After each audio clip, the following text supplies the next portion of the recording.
नमस्ते। Iran America के तनाव से पूरी दुनिया में हलचल मची हुई है। हलचल इसलिए नहीं कि इस्लामिक देशों ने जिस ईरानी ताकत का अनुमान लगाया था वह फूंस का घोड़ा साबित हुई, बल्कि इसलिए कि अब दुनिया हथियारों के साथ साथ रास्तों की जंग में उतर चुकी है। और इसी जंग में भारत एक ऐसा खिलाड़ी बनकर उभरा है जिसने चीन, पाकिस्तान समेत उसके यारों प्यारों की नींद उड़ा दी है। आज की इस वीडियो में हम एक ऐसी खामोश जंग का विश्लेषण करेंगे जो नजर तो नहीं आ रही है, लेकिन उसके नतीजे बहुत बड़े और गंभीर हो सकते हैं। यही जंग तय करेगी कि आने वाले समय में दुनिया की अर्थव्यवस्था का असली बॉस कौन होगा और क्या भारत ने चीन के सबसे बड़े सपने को चकनाचूर करने का इंतजाम कर दिया है। वही सपना जिसे चीन ने सिल्क रोड के जरिए पूरी दुनिया पर राज करने के लिए देखा था, क्या भारत उस सपने को इतिहास के पन्नों में दर्ज कर देगा। एक तरफ चीन अपनी बहुचर्चित सिल्क रोड परियोजना को आगे बढ़ाने की कोशिश कर रहा है, दूसरी तरफ भारत, यूरोप, अमेरिका और पश्चिम एशिया के कई देश एक नए आर्थिक गलियारे को लेकर लगातार चर्चा में हैं। बाहर से देखने पर यह केवल बंदरगाहों, रेल लाइनों और व्यापारिक मार्गों की कहानी लग सकती है, लेकिन अंदर की तस्वीर कहीं ज्यादा बड़ी है। यह कहानी उस भविष्य की है जिसमें तय होगा कि आने वाले दशकों में दुनिया का व्यापार किस दिशा में जाएगा।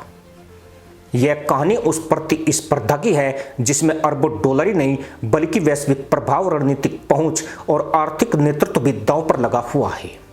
और सबसे दिलचस्प बात यह है कि इस बार भारत सिर्फ किसी दूसरे देश की योजना पर प्रतिक्रिया नहीं दे रहा है, बल्कि खुद एक ऐसे खेल का हिस्सा बन चुका है जो 21वीं सदी की आर्थिक राजनीति को प्रभावित कर सकता है। यही वजह है कि दुनिया अब इस पूरे घटनाक्रम को बेहद ध्यान से देख रही है, क्योंकि जो तस्वीर आज बन रही है उसका असर आने वाले वर्षों तक महसूस किया जा सकता है। लेकिन इस कहानी को समझने के लिए हमें कुछ साल पीछे जाना होगा। साल 2013 में चीन ने बेल्ट एंड रोड इनिशिएटिव यानी BRI की शुरुआत की थी। उस समय इसे आधुनिक दौर की नई सिल्क रोड कहा गया। चीन का विचार सरल लेकिन बेहद महत्वाकांक्षी था। एशिया, अफ्रीका और यूरोप को सड़कों, रेल नेटवर्क, बंदरगाहों और ऊर्जा परियोजनाओं के जरिए जोड़कर ऐसा नेटवर्क तैयार करना था जो वैश्विक व्यापार को नई दिशा दे सके। उस समय चीन की अर्थव्यवस्था तेज गति से आगे बढ़ रही थी। दुनिया की फैक्ट्री कहलाने वाला चीन यह समझ चुका था कि केवल उत्पादन पर्याप्त नहीं है, व्यापारिक मार्गों पर प्रभाव भी उतना ही महत्वपूर्ण है। इसलिए उसने एक ऐसा नेटवर्क बनाने की योजना तैयार की जिसके केंद्र में स्वयं चीन हो। शुरुआत में यह विचार बेहद आकर्षक लगा। विकासशील देशों को लगा कि उन्हें सड़कें मिलेंगी, बंदरगाह मिलेंगे, निवेश मिलेगा और आर्थिक विकास को नई गति मिलेगी। देखते ही देखते 150 से अधिक देश किसी न किसी रूप में इस पहल से जुड़ गए। चीन ने अरबों डॉलर की परियोजनाओं की घोषणा की। दुनिया भर में नई रेल लाइनें, नए बंदरगाह और नए औद्योगिक क्षेत्र चर्चा का विषय बनने लगे। ऐसा लगने लगा कि शायद चीन वास्तव में वैश्विक आर्थिक नक्शे को बदल देगा। लेकिन कहानी यहीं खत्म नहीं होती। असली कहानी तो इसके बाद शुरू होती है। जैसे जैसे समय बीतता गया वैसे वैसे कई देशों में सवाल उठने लगे। कुछ परियोजनाएं अपेक्षित आर्थिक लाभ नहीं दे सकी। कुछ देशों पर ऋण का बोझ बढ़ने लगा। कई जगहों पर लागत बढ़ने और भुगतान को लेकर चिंताएं सामने आई।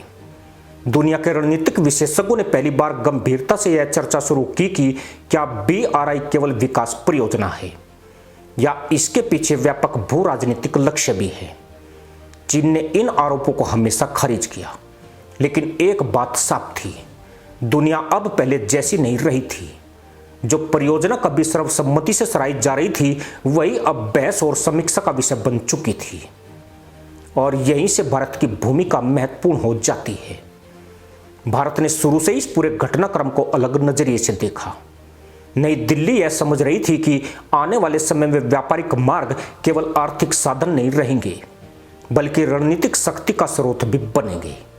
इतिहास गवाह है कि जिसने व्यापारिक रास्तों पर प्रभाव बनाया उसने लंबे समय तक आर्थिक और राजनीतिक प्रभाव भी कायम रखा।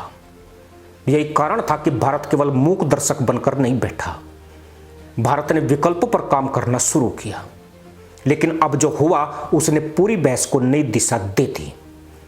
नई दिल्ली में आयोजित G20 शिखर सम्मेलन के दौरान India middle east Europe economic corridor यानी IMEC की घोषणा हुई। पहली नजर में यह सिर्फ एक नया व्यापारिक गलियारा लग सकता है, लेकिन इसके पीछे का संदेश कहीं बड़ा था। दुनिया को संकेत दिया गया कि वैश्विक संपर्क और व्यापार के लिए अब केवल एक मॉडल ही उपलब्ध नहीं है, विकल्प भी मौजूद है। और यही बात इस पूरी कहानी को इतना महत्वपूर्ण बनाती है। अब जरा इस परियोजना की संरचना को समझिए। भारत के पश्चिमी तट से माल पश्चिम एशिया के प्रमुख बंदरगाहों तक पहुंचेगा। वहां से रेल नेटवर्क के जरिए आगे भूमध्य सागरीय क्षेत्र तक जाएगा और फिर यूरोप के बाजारों तक पहुंच बनाएगा। पहली नजर में यह केवल एक परिवहन व्यवस्था लग सकती है, लेकिन व्यापार की दुनिया में कुछ दिनों का अंतर भी अरबों डॉलर का प्रभाव पैदा कर सकता है। यही वजह है कि इस परियोजना को केवल सड़क और रेल लाइन की कहानी नहीं माना जा रहा है, बल्कि इसे भविष्य की आर्थिक प्रतिस्पर्धा के हिस्से के रूप में देखा जा रहा है। लेकिन चीन की चिंता यहीं से शुरू होती है। पिछले 2 दशकों में चीन ने खुद को दुनिया की सबसे बड़ी विनिर्माण शक्तियों में बदल दिया। उसका निर्यात उसकी सबसे बड़ी ताकत बना। लेकिन अगर दुनिया में नए व्यापारिक मार्ग विकसित होते हैं, नए उत्पादन केंद्र उभरते हैं और आपूर्ति श्रृंखलाएं विविध होती है, तो प्रतिस्पर्धा बढ़ना स्वाभाविक है। और यही वह बिंदु है जहां भारत की भूमिका महत्वपूर्ण हो जाती है। भारत आज केवल एक बड़ा बाजार नहीं है, भारत एक उभरता हुआ विनिर्माण केंद्र भी है। यही कारण है कि वैश्विक कंपनियां भी भारत को पहले से अलग नजरिए से देखने लगी है। लेकिन कहानी का सबसे महत्वपूर्ण हिस्सा अभी बाकी है। यह परियोजना केवल माल ढुलाई तक सीमित नहीं है। इसके साथ डिजिटल संपर्क, ऊर्जा सहयोग और भविष्य की तकनीकों की संभावनाएं भी जुड़ी हुई है। आज की दुनिया में केवल कंटेनर और जहाज महत्वपूर्ण नहीं है, डेटा, डिजिटल नेटवर्क और ऊर्जा भी उतने ही महत्वपूर्ण हैं। जो देश इन क्षेत्रों में मजबूत संपर्क बनाते हैं, वे आने वाले दशकों में अधिक प्रभावशाली भूमिका निभा सकते हैं। यही वजह है कि IMEC को केवल एक परिवहन परियोजना नहीं, बल्कि व्यापक रणनीतिक ढांचे के रूप में देखा जा रहा है।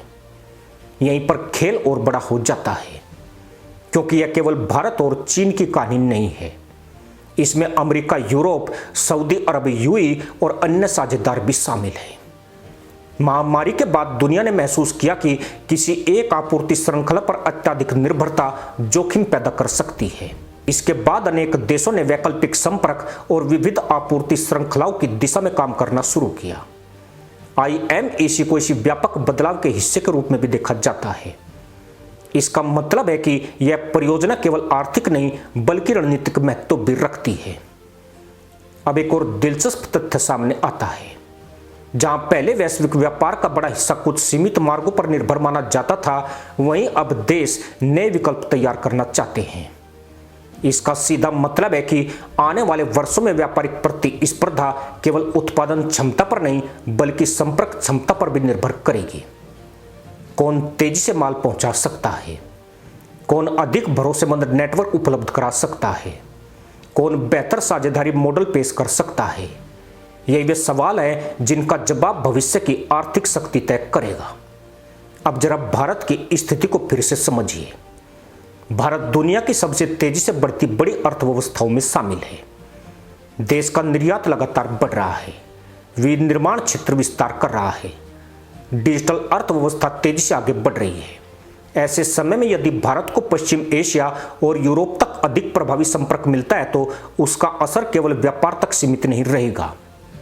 यह निवेश, रोजगार, औद्योगिक विकास और वैश्विक आर्थिक भूमिका सभी पर प्रभाव डाल सकता है।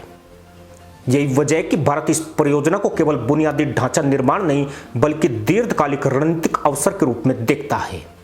यह मुकाबला केवल 2 कॉरिडोरों का नहीं है, यह मुकाबला 2 अलग अलग दृष्टिकोणों का है। एक तरफ वह मॉडल है जिसने पिछले दशक में बड़े पैमाने पर बुनियादी ढांचे के जरिए वैश्विक प्रभाव बढ़ाने की कोशिश की। दूसरी तरफ वह मॉडल है जो साझेदारी, विविधता और बहुउद्देश्य सहयोग की बात करता है। कौन सा मॉडल अधिक सफल होगा, इसका जवाब भविष्य देगा। लेकिन इतना तय है कि इस प्रतिस्पर्धा ने वैश्विक आर्थिक बहस को नया आयाम दे दिया है। इतिहास हमें एक बात बार बार सिखाता है, साम्राज्य केवल सेनाओं से नहीं बनते, रास्तों से बनते हैं। कभी मसाला मार्गों ने दुनिया बदली थी, बाद में समुद्री व्यापार ने नई शक्तियों को जन्म दिया, फिर ऊर्जा मार्गों ने वैश्विक राजनीति को आकार दिया, और अब दुनिया एक नए दौर में प्रवेश कर रही है जहां आर्थिक कॉरिडोर भविष्य की दिशा तय कर सकते हैं। चीन अपने सिल्क रोड के जरिए अपना प्रभाव बनाए रखना चाहता है। भारत और उसके साझेदार एक नया विकल्प तैयार कर रहे हैं। फैसला आज नहीं होगा, शायद कल भी नहीं होगा, लेकिन आने वाले वर्षों में जब नए बंदरगाह, नई रेल लाइनें, नए ऊर्जा नेटवर्क और नई डिजिटल कनेक्टिविटी परियोजनाएं आकार लेगी, तब दुनिया को इस सवाल का जवाब मिलने लगेगा कि भविष्य का आर्थिक केंद्र किस दिशा में बढ़ रहा है। फिलहाल इतना तय है कि खेल बदल चुका है। चीन अब अकेला खिलाड़ी नहीं है, भारत अब केवल दर्शक नहीं है, और दुनिया अब केवल एक रास्ते पर निर्भर नहीं रहना चाहती। यही वजह कि यह कहानी केवल चीन की सिल्क रोड या भारत के मिडिल ईस्ट कॉरिडोर की नहीं है। यह कहानी उस भविष्य की है जिसमें तय होगा कि 21वीं सदी की आर्थिक धड़कन आखिर किस रास्ते से गुजरने वाली है। और शायद यही वह सवाल है जो आज दुनिया की सबसे बड़ी शक्तियों को एक साथ सोचने पर मजबूर कर रहा है। इसी के साथ अनुमति दोस्तों, जय हिंद, वंदे मातरम।